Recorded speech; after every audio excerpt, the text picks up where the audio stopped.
கேரக்டரோட பேரு Abhyankar is a Marathi name.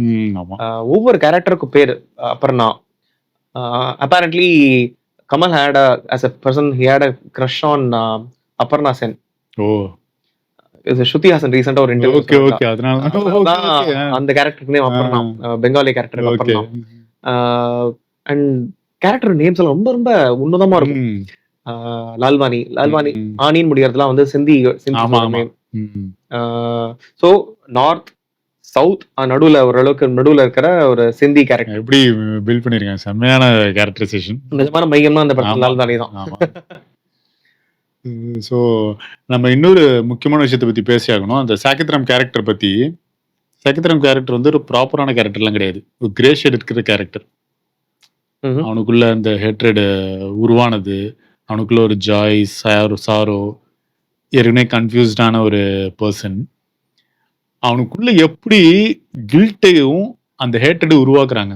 இப்போ கில்ட் வந்து ஒரு சீன், அந்த வசுந்தரதாச கல்யாணம் பண்ணதுக்கு அப்புறமா அந்த பாத்ரூம்ல ஒரு சீன் இருக்கும். கூனி குறுகி எங்க பார்த்தாலும் அந்த பொண்ணும் ஞாபகம். ஈவன் இசையில் தொடங்குதம்மா சாங்ல கூட அந்த கண்ணு தெரியாத பொண்ணு வரும்ல. ஸோ அந்த எந்த அளவுக்கு அந்த கில்ட்ட படம் முழுக்க அந்த சாகித்ராம் வந்து தூக்கிட்டே போகும். கரெக்ட். அது யூஆர் ஆக்சுவலி அப்சல்யூட்லி ரைட். ஒரு முக்கியமான விஷயம், தமிழ் சினிமா பத்தி இப்போதைக்கு பேசுவோம். தமிழ் சினிமால வந்து ஹீரோன்றது வந்து தெளிவா இருப்பான் எப்போதுமே. மாரலி ஸ்ட்ராங்கா இருக்கும். அண்ட் கில்ட்டோ ஒரு பயமோ ஒரு வீக்கா காமிக்கவே மாட்டாங்க. இஃப் யூ ஹவ் நோட்டிஸ்ட், குருதி பொண்ணுல அதே மாதிரி ஒரு சீன் ஒன்று வரும். இவனை நாசரை வந்து தப்பிக்க விடும்போது இவன் குளிர் ஜுரம் சுட லீவ் போட்டிருப்பான்.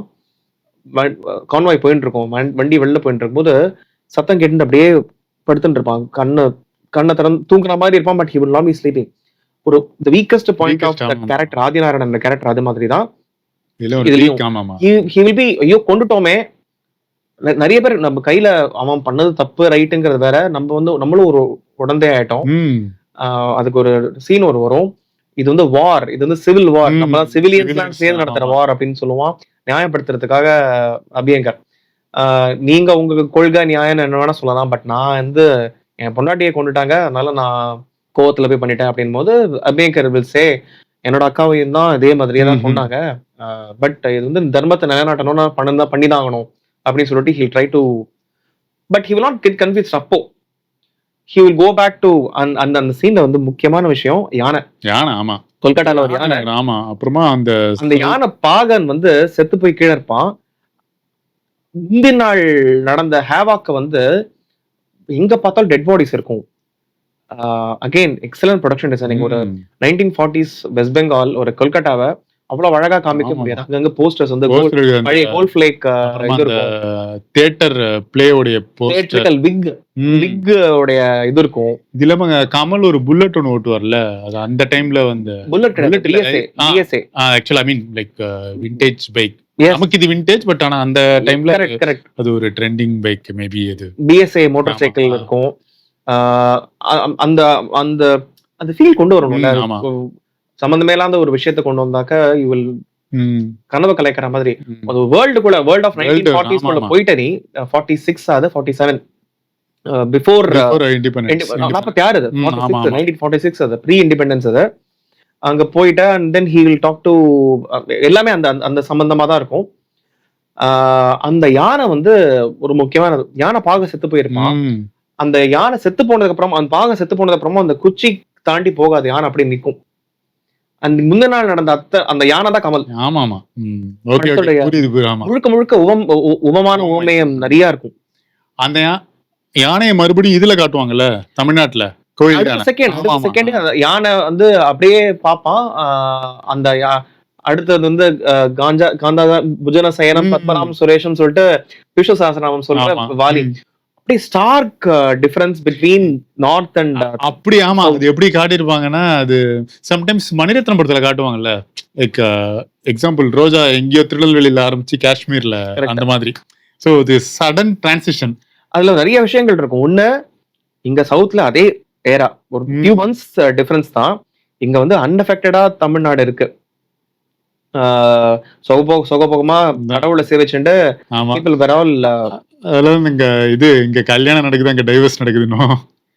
எக்ஸாக்ட்லி வந்து அண்ட் கதையை வந்து நகர்த்துற மாதிரி நகர்த்துறதுக்கு சொல்ற விஷயம்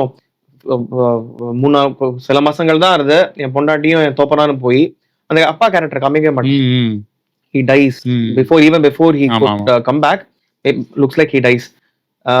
சேஷாத்ரி ஐயங்கார் போயாச்சு, இப்போ உனக்கு கல்யாணம் பண்ணி பார்க்க வேண்டியதுதான்.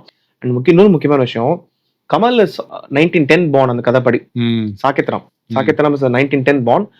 அவனுக்கு ஃபர்ஸ்ட் கல்யாணம் நடக்கும் போதே he is pretty old for அந்த ஏரா. 30களில் தான் 30s தான் he gets married to Aparna. And அதுல இருந்து கிட்டத்தட்ட 35-36 கிட்டத்தட்ட 40களை தொடர வயசுலதான் வசுந்தரா தாஸ் he meets வசுந்தரா தாஸ். வசுந்தரா தாஸ் வந்து ரொம்ப சின்ன பொண்ணு. அண்ட் அந்த காலகட்டத்துல அதெல்லாம் சகஜம் தானே. ஒரு 30-35 வயசு ஆள் வந்து ஒரு 16-17 வயசு பொண்ணு 18 வயசு பொண்ணு கல்யாணம் பண்ணிக்கிறதுங்கிறது it's was the norm. And he will be little uncomfortable. சரி ஃபோர்ஸ் பண்றாங்களே சொல்லி கல்யாணம் பண்ணிப்பான். எனக்கு ரொம்ப பிடிச்ச ஒரு விஷயம் வந்து எடிட்டிங். ஓகே, ஒரு இது ஆக்சுவலி யூஷுவல் எடிட்டிங் கிடையாது. ரேணு சலோஜா அதே போல டாக்குமெண்ட்ரி ஃபீலும் வராது. ஒரு ஆர்ட் ஃபிலிம்கான எடிட்டிங் கிடையாது, ஒரு கமர்ஷியல் ஃபிலிம்கான எடிட்டிங் கிடையாது. ஏன்னா இது வந்து ஒரு பேரலல் சினிமா நம்ம சொல்லலாம்.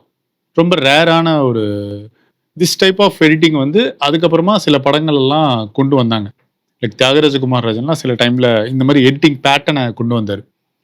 இந்த எடிட்டிங் எப்படின்னா, நார்மலாக ஒரு எடிட்டிங் வந்து ஒரு அப்ரப்டா லைக் ஜம்ப் கட் வரும், இல்லைன்னா வந்து ஃபாஸ்ட் ஃபார்வர்டில் பண்ணுவாங்க. இதில் எதுவுமே இருக்காது. என்னை பொறுத்த வரைக்கும் இது இந்த எடிட்டிங் பேட்டர்ன் பொறுத்த வரைக்கும் டிரான்சிஷன் சீனுக்கு சீன் இருக்காது, எமோஷனுக்கு எமோஷன் தான் டிரான்சிஷன் இருக்கும். கரெக்ட்.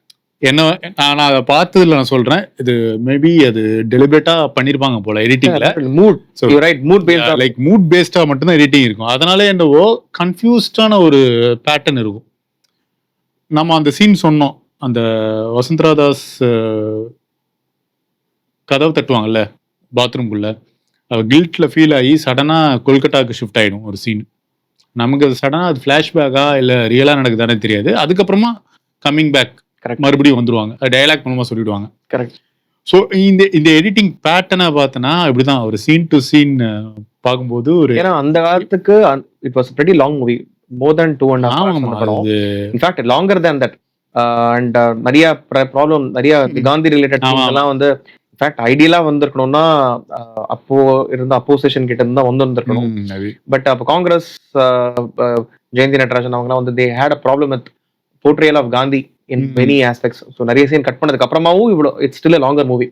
ஸோ நீ சொன்ன மாதிரி அந்த எடிட்டிங் வந்து excellent editing. Renu Saluja you're bang on. Renu Saluja வந்து அந்த டிபிக்கல் என்எஃப்டிசி படத்துக்குலாம், ஜானபி தோயாரோ அது மாதிரியான படத்துக்குலாம் வந்து எடிட்டரா இருந்தவங்க அவங்க. In fact Vidhu Vinod சோப்ராவுடைய X wife. Okay. And she past away. And if I'm not wrong Hey Ram தான் கடைசி படம். ஓகே. படத்துக்கு வந்து ரொம்ப பார்த்து டெக்னீஷியன்ஸ்லாம் வந்து அந்த ஸ்கூல் ஆஃப் தாட்ல இருந்து இருக்கிற ஆட்களா. Correct. he could have gone for Srigar Prasada. Typical editor போகாம he brought people specialist. மியூசிக்கு வந்து எல் சுப்ரமணியம், அதுதான் சொல்லலாம். ஆமா ஆமா கரெக்ட். அது மாதிரி ஒவ்வொரு ஸ்பெஷலிஸ்டா கொண்டு வரும்போது அந்த படத்தோட காஸ்டிங் மட்டும் அந்தந்த மூட் ஆஃப் ஆட்கள் கிடையாது, டெக்னீஷியன்ஸையும் அந்த மாதிரி கொண்டு வந்தது. பிரில்லியன்டான இன்னொரு டெக்னீஷியன் வந்து தெருவோட சினிமாட்டோகிராஃபி வந்து ஒவ்வொரு மூடுக்கும் ஒரு செட் பண்ணிருப்பாரு. எப்படின்னா இன்டிமேட் சீன்ல ரொம்ப க்ளோஸா தான் இருக்கும். ஆக்சுவலா அதுக்கு முன்னாடி இந்த அளவுக்கு க்ளோஸான இன்டிமேட் சீன், க்ளோஸ் அப் ஷாட்ல ஒரு இன்டிமேட் சீனை தமிழ் சினிமா பார்த்துருக்குமான்னு தெரியாது, எனக்கு தெரியல. மேபி அது பிக் ஸ்க்ரீன்ல, நான் அந்த படம் தியேட்டர்ல பார்க்கல, மேபி அந்த மாதிரி சீன் பார்த்துருக்குமான்னு தெரியாது. அந்த அளவுக்கு க்ளோஸா இருக்கும். இந்த வைலன்ஸான சீன்ல நமக்கு ஒரு டிஸ்டர்பன்ஸ் இருக்கும், ஒரு இன்ஸ்டெபிலிட்டி இருக்கும். அந்த கயாஸ் சீன்லாம் ஒரு இன்ஸ்டெபிலிட்டி. மற்ற அந்த கோவில் சீன்ல அப்படியே கொஞ்சம் சாந்தமா, ஐ மீன் கோவில் சீன் மீன்ஸ் சவுத்துல வந்து கரெக்டா கேமரா ஸ்டாட்டிக்கா இருக்கும், நமக்கு அப்படியே சாந்தமா இருக்கும். ரைட். நிறைய கிரீன்ஸ் இருக்கும், கிரீன் நிறைய இருக்கும், கிரீன் அண்ட் ஸோ கலர் டோனே இருக்குல்ல, ஒவ்வொரு கேரக்டருக்கும் ஒவ்வொரு கதை காலத்துக்கும் அப்படியே மாறும். அந்த இசையில் தொடங்குன சாங்ல அதுக்கு முன்னாடி ஒரு சோமபானம் குடிச்சிருவாரு, அப்போ ஒரு கேமரா ஒர்க் இருக்கும் பாரு, அதுல எல்லா எமோஷனும் அந்த கேமரா ஒர்க்லயே காட்டியிருப்பாங்க. அதுல ஒரு மாதிரி ஹை ஆவாரு, லைட்டா ரொமான்ஸ் ஆவாரு, ஜிலேபி சாப்பிட்டு அப்படியே ரொமான்ஸ் ஆவாரு, அவ்வளோ க்ளோஸ் அப்பா இருக்கும். அந்த இடத்துல ஒரு கில்ட் இருக்கும். இன்ஃபேக்ட் அவனுடைய எல்லா you're actually bang on. I just realized something. Kamal வந்து will be very confused when it comes to Vasundhara Das. அவனுடைய ட்ரூ லவ் வந்து ஸ்டில் ராணி முகர்ஜி தான். ஆமாமா. குடி வெறியில அவர் ராதர் சின்ஸ் அந்த ஓபியேட்டட் ட்ரிங்க் சோமபானம் குடிக்கிறதுனால ரெண்டு விஷயம். ஒன்னு வந்து குடுக்கறதே வந்து for him to get brainwashed. Okay, and he also gets sexually aroused by looking at Vasundhara Das, which he does not otherwise. Okay, he'll be very distancing himself from Vasundhara Das முடிஞ்ச வரைக்கும். And அதுல முக்கியமா அந்த பொல்லாத மதனமான பாட்டு வந்து ஒரு Lavani song, ஒரு மகாராஷ்டிரியன் ஃபோக் சாங் மாதிரி இருக்கும். அது முடியும் போது ஒரு ஒரு சிம்பனிக் ஆர்கெஸ்ட்ரா வரும் பாரு. அப்போதான் வந்து love making scene will be அதை இது பண்ணிருப்பாங்க. அதை முடிச்சதுக்கு அப்புறமா ஒரு ஒரு பயங்கரமான ஒரு ஒரு இப்போ சொல்ற ஆதித்யதாருடைய டீடைல் பீக் டீடைல் சொல்றாங்க இல்லையா, அது வந்து ஆரம்பத்துல அபர்ணா உடைய இருக்கும் போது கமல் வந்து லெஃப்ட் கை பின்னாடி இருக்கும், he'll be playing அந்த நீ பார்த்த பார்வையோடைய நோட் வந்து one side of the note மட்டும் தான் Kamal Saket Ram will be playing. இன்னொரு நோட் வந்து Rani Mukherjee will be playing. And இந்த இதுக்கு அப்புறமா he half of his life is gone, half of his soul is already gone. Whoever is right now is only the vengeful Saket Ram. It is not the actual Saket Ram. Though he just had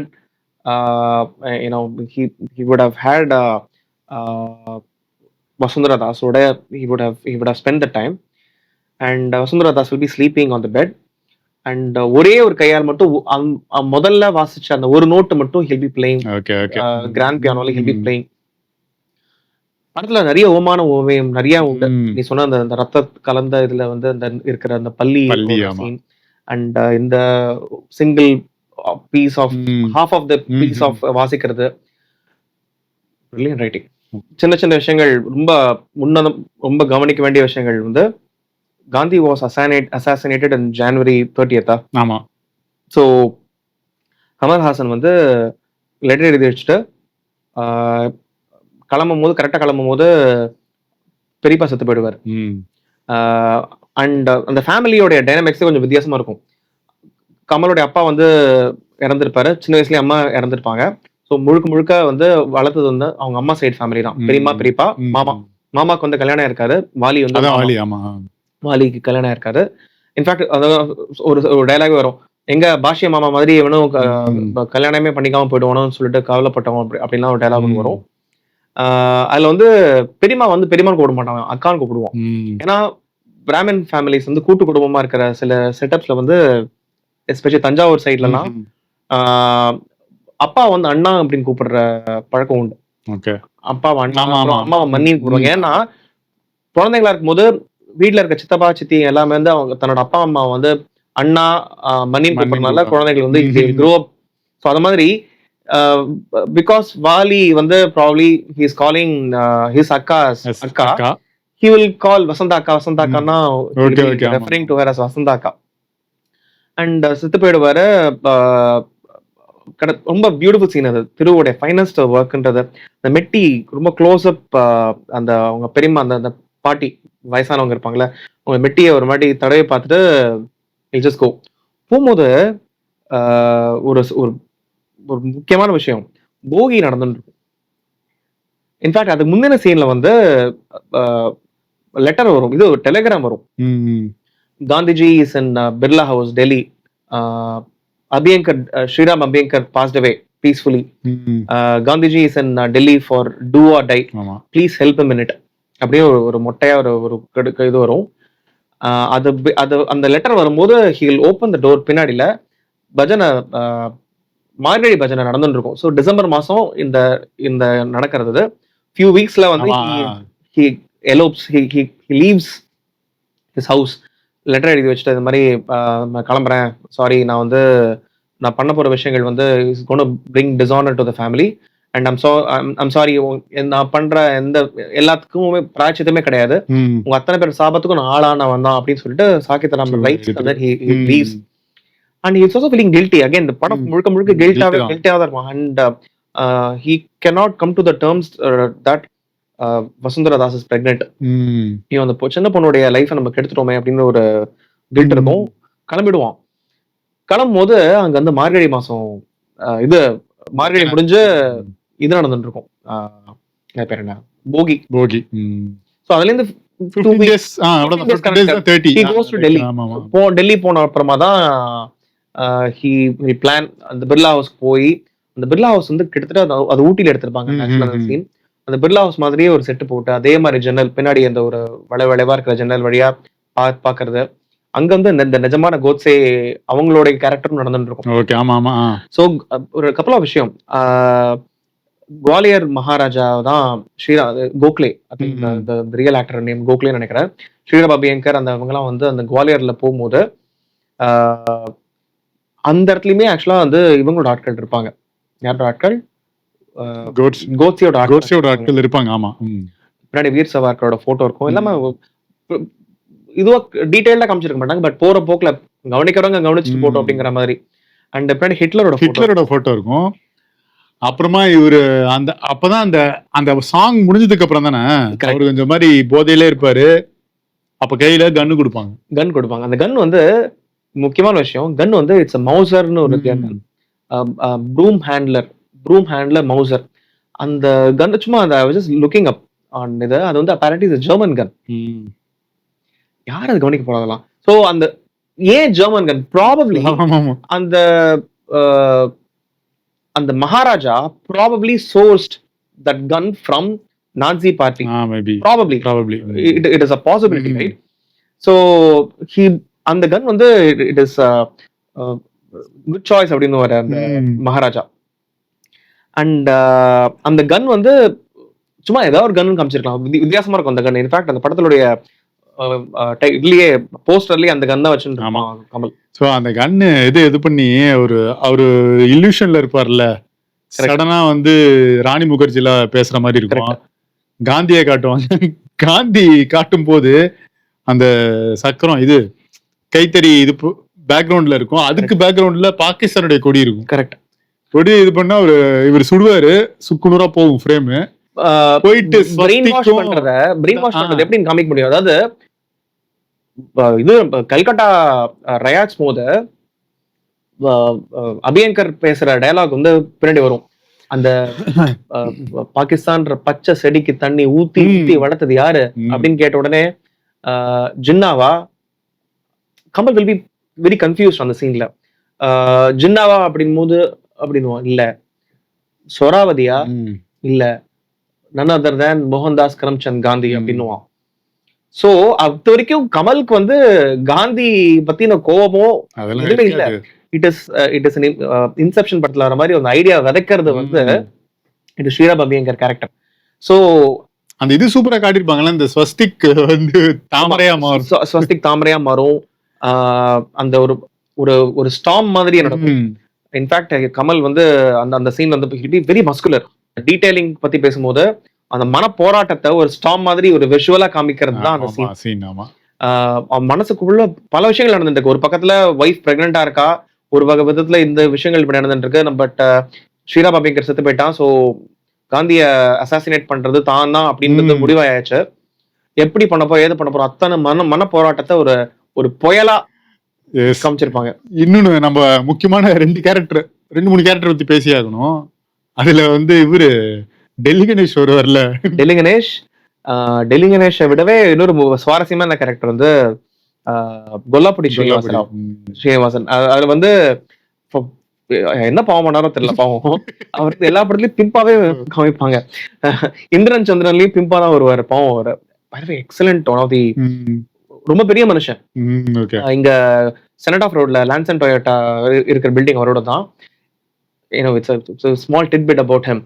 Every year அவருடைய பையன் he passed away some road accidentally several years ago. So அவரோட பையன் பேர்ல வருஷம் அவர் உயிரோட இருந்த வரைக்கும் எனக்கு தெரிஞ்சு he used to conduct an award ceremony. அதுல வந்து பெரிய பெரிய ஆட்கள்லாம் ஜூரியா இருப்பாங்க. Kamal, he's very close to Kamal Haasan of course. And Aamir கான்லாம் கூட ஃபாரஸ் மெம்பருக்குலாம் அந்த அந்த அந்த அந்த அவார்டு வந்து நடந்தது. ரொம்ப வித்தியாசமான கேஸ்டிங் அந்த படத்துல. அல்தாஃப் டெய்லரா வந்து அம்ஜத் கானோட பையன், கொல்லாப்புடி வந்து ஒரு பிம்ப் கேரக்டர்ல பார்கவா பைரவ். இவன் கமல் தான் தன்னை வந்து he will call himself as Bhairav. his name is coordinator Govardhan. Coordinator Govardhan. he will say are you a pimp அப்படின்னு கேட்ட உடனே இல்ல இப்படி சொல்லிட்டாலே, பட் நீங்க ரொம்ப தேர்ந்தா இல்ல கரெக்டா கண்டுபிடிச்சிட்டாலே அப்படின்னு அந்த அந்த கேரக்டர்.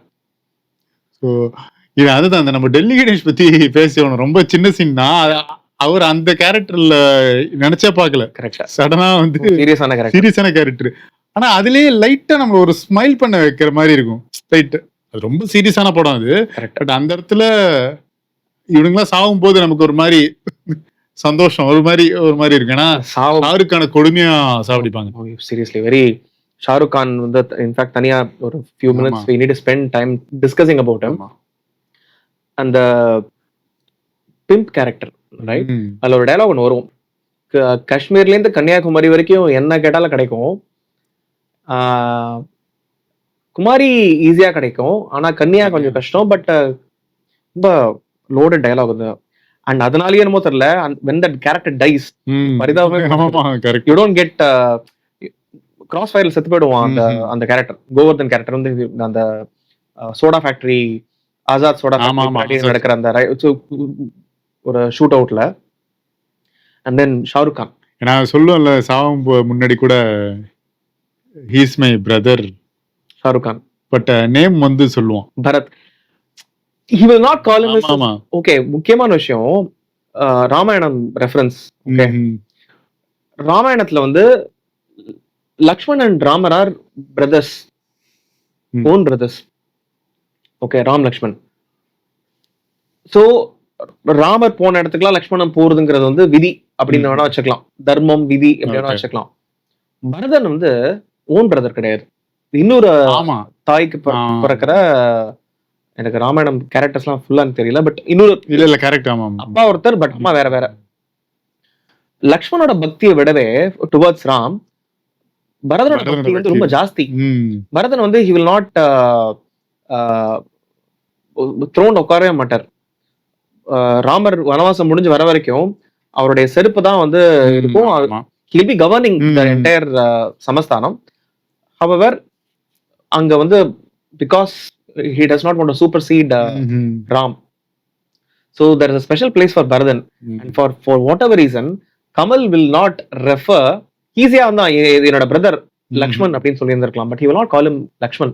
he'll call him என்னோட ஃப்ரெண்ட், என்னோட பிரதர் பரத். பேரு ஏதோ முஸ்லிம் பொண்ணை லவ் பண்ணிட்டான், அதுக்காக தான் இதெல்லாம் சுத்தின்னு இருக்கான் அப்படின்னு.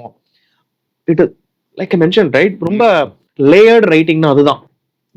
எதுக்காக பரத் பேர் இருக்கணும்?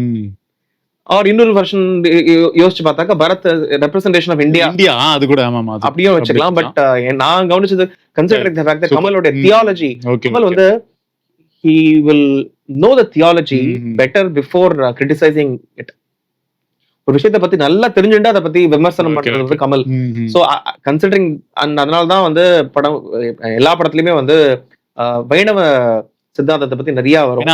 இதுலயே வந்து ஹண்டிங் பத்தி பேசுவாங்க, நான் வந்து சைவம் இல்ல வைணவம் அப்படின்னு. எக்ஸாக்ட்லி. ஆனா ஒரு வெஜிடேரியன். சைவமா? இல்ல சைவம் கிடையாது, வைணவம். ரொம்ப பிரில்லியன்ட். அண்ட் அந்த மகாராஜான்னு சொல்லுவார், vegetarian hunter, what a strange surprise அப்படின்னு சொல்லுவாரு.